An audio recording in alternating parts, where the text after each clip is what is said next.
Les Outre-mer et le chant lyrique, est-ce le début d'une longue et belle histoire d'amour? On parle ce matin du concours Voix des Outre-mer. Et si je dis longue histoire, c'est que nous en sommes déjà à la 6e saison du concours, qui est devenu au fil des ans un des rendez-vous culturels incontournables en rapport avec les Outre-mer. Objectif: repérer des talents ultramarins, leur offrant une formation gratuite. Après ces derniers mois, l'Île-de-France, Saint-Pierre-et-Miquelon, la Polynésie, la Nouvelle-Calédonie, la Réunion et Mayotte, la finale guyanaise aura lieu dans quelques jours, samedi. Pour en parler, le chanteur lyrique et président des Voix des Outre-mer, Fabrice Di Falco, est notre invité ce matin. Bonjour. Bonjour. Et bienvenue sur Radio Pays, Fabrice Di Falco. Merci beaucoup de me recevoir. Et merci à vous d'avoir accepté notre invitation. Est-ce que quand vous avez créé le concours en 2017, vous vous attendiez à ce que vous soyez encore et toujours là, 6 ans plus tard, avec une nouvelle édition chaque année, Fabrice Di Falco? Vous savez, c'est comme une histoire d'amour. Quand vous commencez une histoire d'amour, est-ce qu'on sait à quel moment elle s'arrête et est-ce que ça va arriver jusqu'au mariage avec enfants? En réalité, le concours Voix des Outre-mer, c'est un peu une histoire d'amour avec les Outre-mer. Quand nous avons créé avec l'association Les Contre-Courants et présidé par Julien Leleu le concours Voix des Outre-mer, on l'a d'abord créé pour les Antilles-Guyane, Martinique, Guadeloupe, Guyane.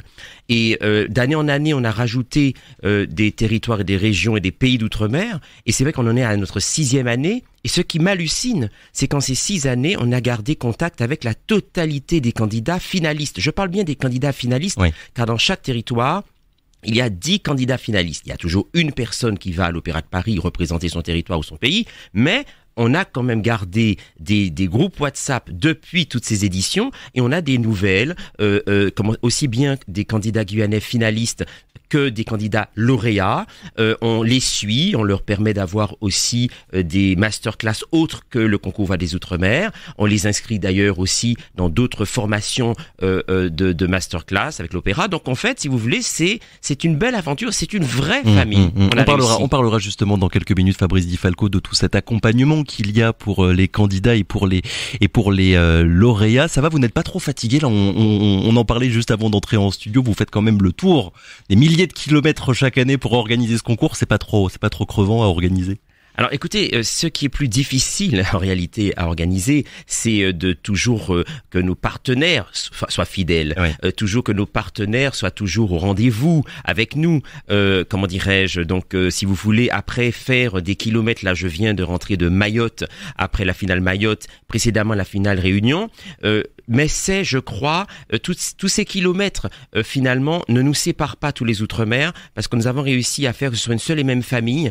Et quand je viens par exemple en Guyane, vous ne pouvez pas imaginer comment tous les autres territoires qui ont déjà eu leur finale attendent, oui, sur Internet la finale justement diffusée, parce que ils veulent savoir comment ça se passe en Guyane et ils veulent savoir ensuite comment ça va se passer en Guadeloupe et en Martinique. C'est une vraie famille. Pour revenir et remonter un petit peu le temps, Fabrice Di Falco, je crois que vous avez eu l'idée de lancer Voix des Outre-mer juste après avoir reçu votre Légion d'honneur, c'est bien ça? Exactement, c'est-à-dire que le président Hollande, suite à un voyage que j'avais fait avec lui pour représenter la France aux Jeux Olympiques, puisque je chantais aux Jeux Olympiques l'hymne national, en fait, il m'a dit il allait me décorer de la Légion d'honneur, puisque j'étais un des plus jeunes à avoir cette distinction de Légion d'honneur.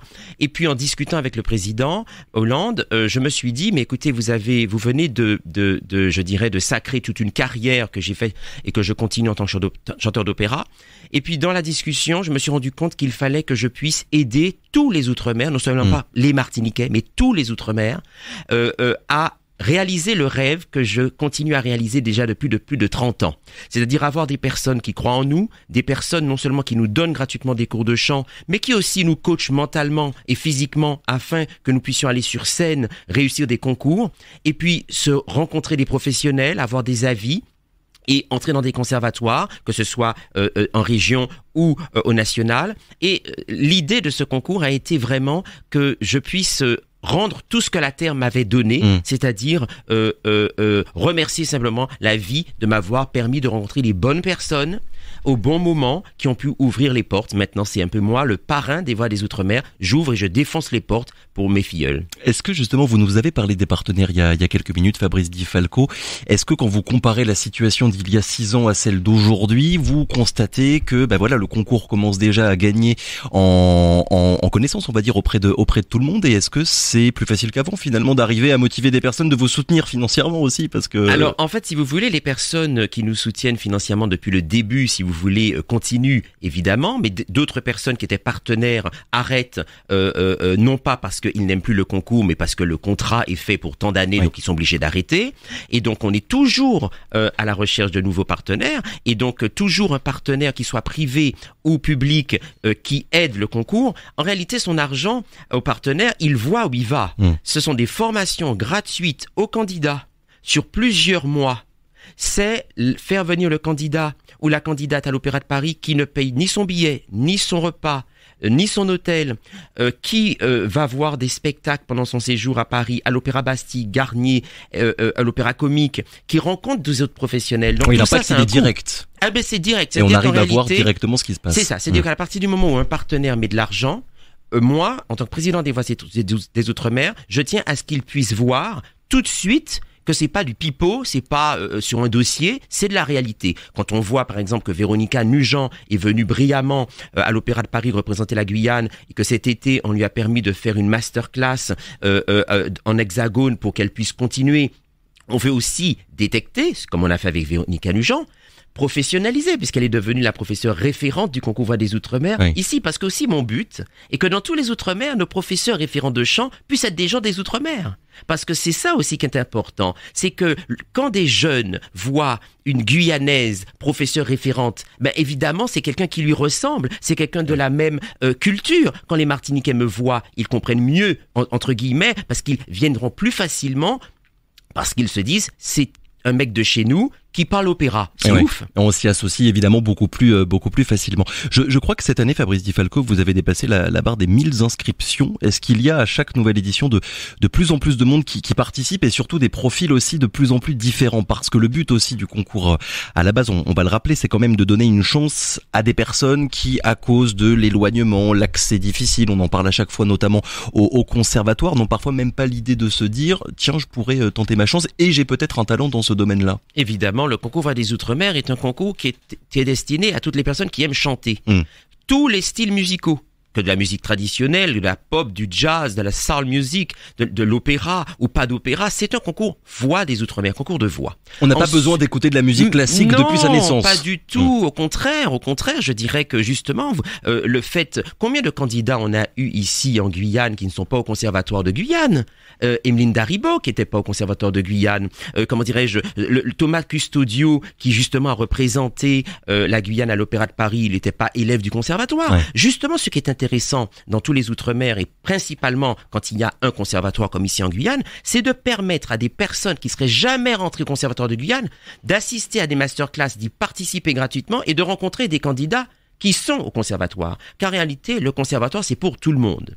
Et décloisonner aussi finalement l'accès que nous pouvons tous avoir par rapport à la musique. Le succès, est-ce qu'il est le même, on va dire, dans tous les territoires, ou bien il y en a certains dans lesquels vous sentez qu'il y a une émulation peut-être un petit peu plus particulière? Nous sommes extrêmement surpris d'année en année sur l'émulation hallucinante qu'il y a dans tous les Outre-mer. Non seulement, vous le rappeliez tout à l'heure, on reçoit énormément de vidéos parce que par la page Facebook Voix des Outre-mer, par Instagram et sur le site internet que je vous propose de découvrir en www.voixdesoutre-mer.com. Et qui est très bien fait, j'y suis allé tout à l'heure, je tiens à le dire. Et donc du coup, on voit non seulement les anciens candidats, on voit ce qu'ils ont fait, et puis on le reçoit beaucoup, et écoutez, c'est fou, ce concours Voix des Outre-mer, c'est comme un ballon qui chaque année n'arrête pas de gonfler, en finir par une montgolfière. Oui, quand on regarde les lauréats et les prix Voix des Outre-mer depuis la première édition, il y a eu la Guyane, la Réunion, la Martinique, la Guadeloupe, enfin, il n'y a pas un territoire en particulier qui revient et qui gagne à chaque fois. C'est vraiment non, c'est vraiment équilibré. En réalité la rencontre de tous les talents qui viennent à l'Opéra de Paris. Ils vont rester pendant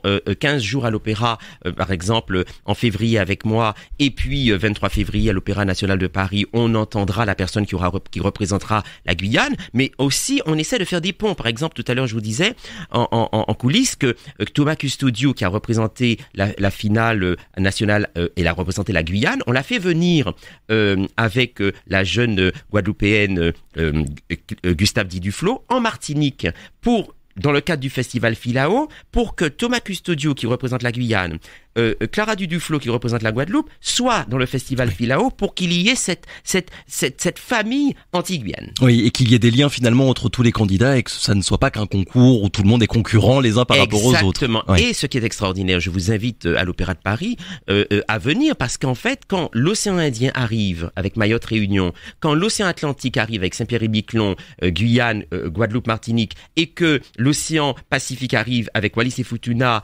Nouvelle-Calédonie et Polynésie française, c'est une fête. En réalité, chaque territoire vient à chaque fois avec leur culture, leurs habits, leurs repas. On parle, on mange, on fait la fête et on découvre Paris ensemble. Et si vous voulez, je me dis que même vous, qui avez une voix radiophonique et qui vous avez cette voix de baryton, vous pourriez participer à la 7e édition du concours Voix des Outre-mer. Peut-être pour la prochaine édition, du coup, Fabrice Di Falco. On en a dit quelques mots, mais j'aimerais qu'on restitue un petit peu les choses pour expliquer comment les choses se passent, le déroulé du concours. Très concrètement, il y a d'abord donc les finales territoriales avant la grande finale qui a lieu à l'Opéra de Paris. Cette année, l'an prochain, ce sera au mois de février 2024.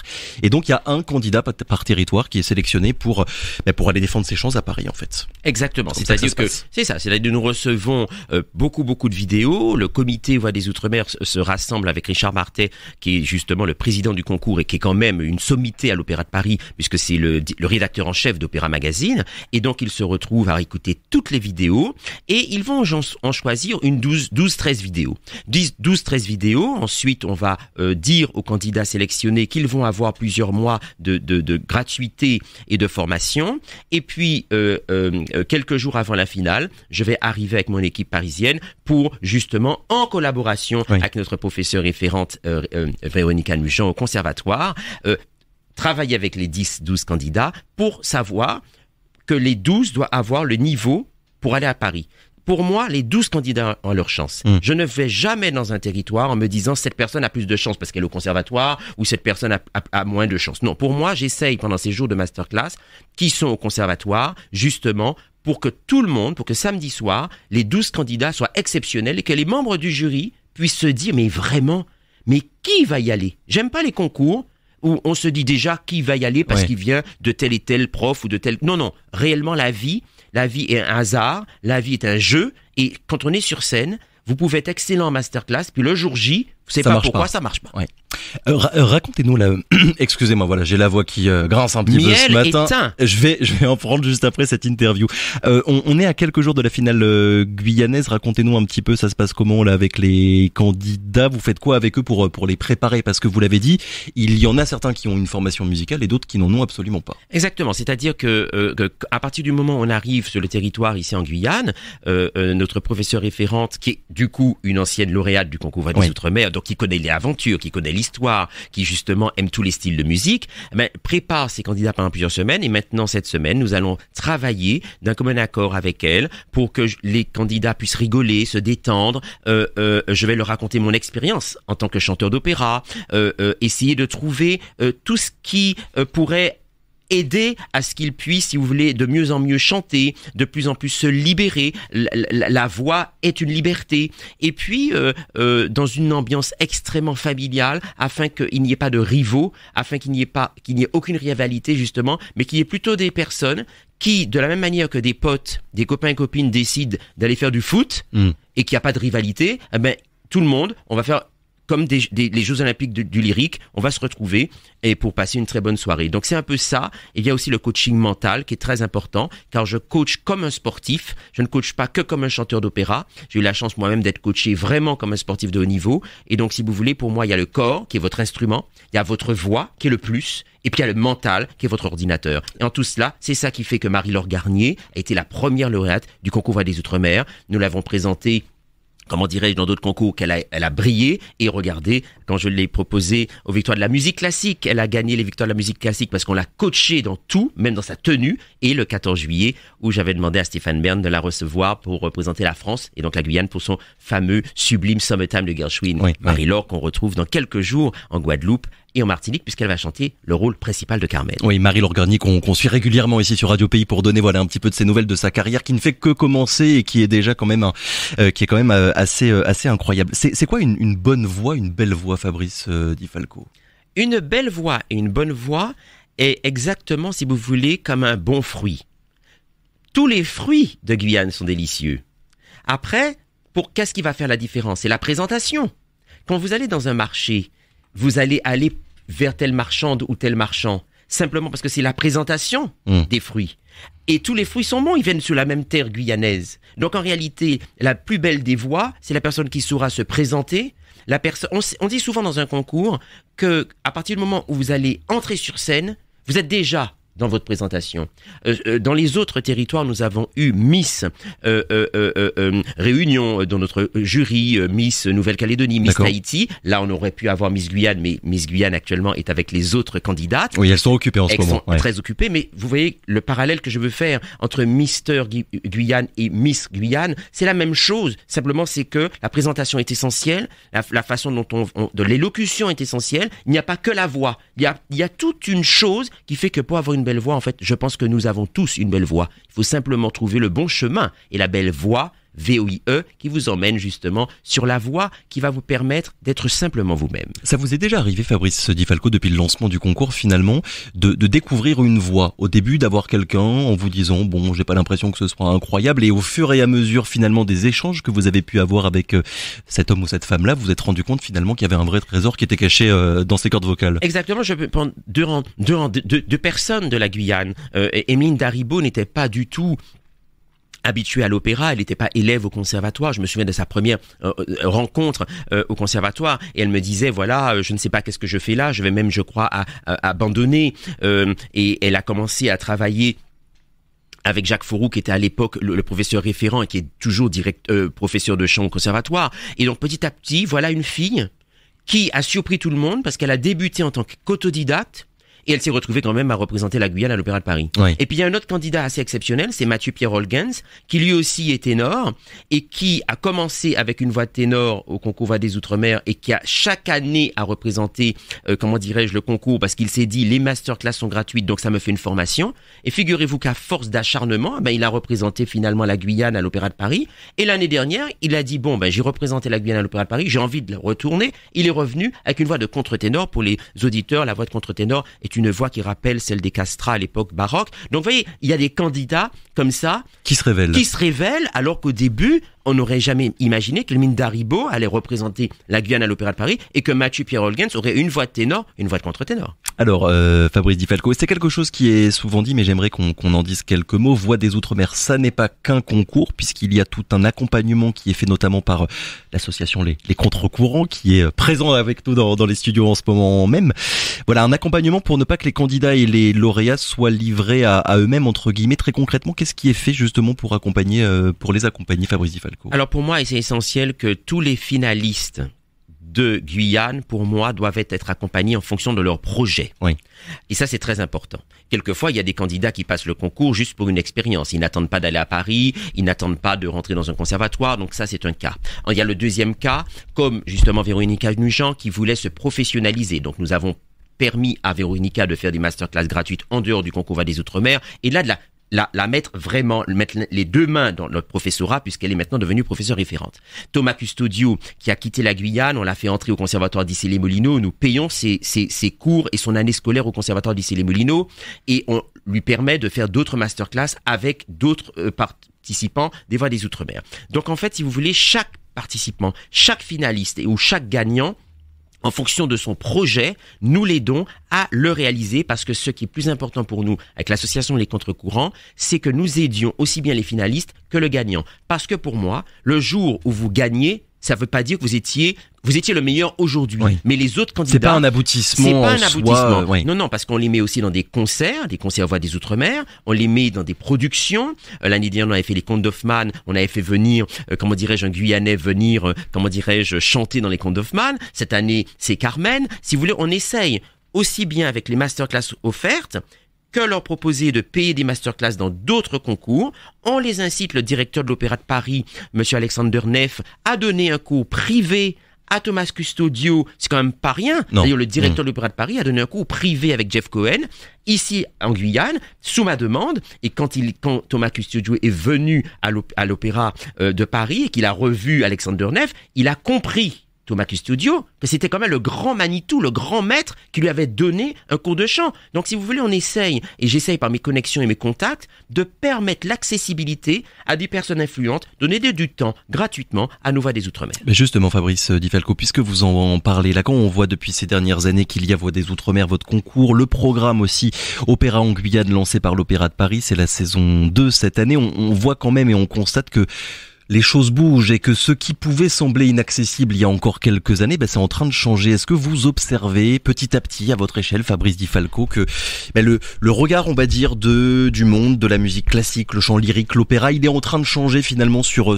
tous les Outre-mer? Vous savez, je vais simplement dire aux auditeurs, regardez ce qui se faisait avant le concours Voix des Outre-mer et maintenant regardez ce qui se fait maintenant. L'Opéra de Paris, j'aurais adoré que l'Opéra de Paris puisse faire Opéra en Guyane avant le concours Voix des Outre-mer.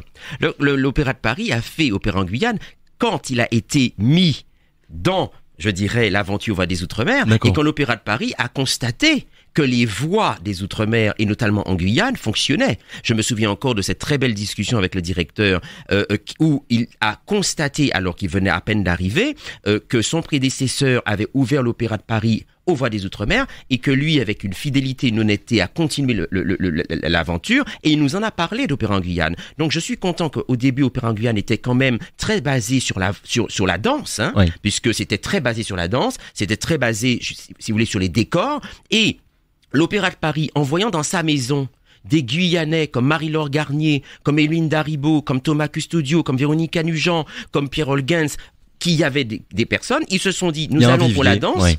Nous allons aussi pour les décors, et je suis content qu'en partenariat avec les Voix des Outre-mer, Opéra en Guyane existe. Parce qu'en fait, ce qui est important, c'est que le concours Voix des Outre-mer puisse donner des idées à des personnes encore plus influentes que nous, parce que pour moi, ce qui est important, c'est que tous les Outre-mer puissent avoir l'accessibilité à l'opéra, que tous les Outre-mer puissent faire du lyrique et entrer dans un conservatoire, et que les personnes ne se disent pas « Ah, c'est étrange ». Et je vais vous donner une chose. Souvent, on me dit, l'Opéra de Paris, composé essentiellement de métropolitains, de blancs, vient représenter l'opéra. Et souvent, les gens dans la rue me disent « Ce qu'on aime avec vous, Monsieur Di Falco, c'est que vous êtes un nègre de chez nous. Vous êtes une personnalité noire qui avait réussi, qui a créé un concours, et maintenant des métropolitains suivent la voie. » En réalité, n'est-ce pas une seule et même famille pour une seule et même cause, offrir une accessibilité, quelle que soit votre couleur, pour l'opéra qui dit un milieu élitiste. Ouais, je suis retombé sur une interview que vous aviez donnée il y a 6 ans, Fabrice Di Falco, pour la première édition du concours, et vous disiez à l'époque, je vous cite, je ne suis certes pas le seul noir dans l'opéra, mais je suis le seul martiniquais, je veux donc que d'autres jeunes prennent la relève. On voit bien là que peu à peu,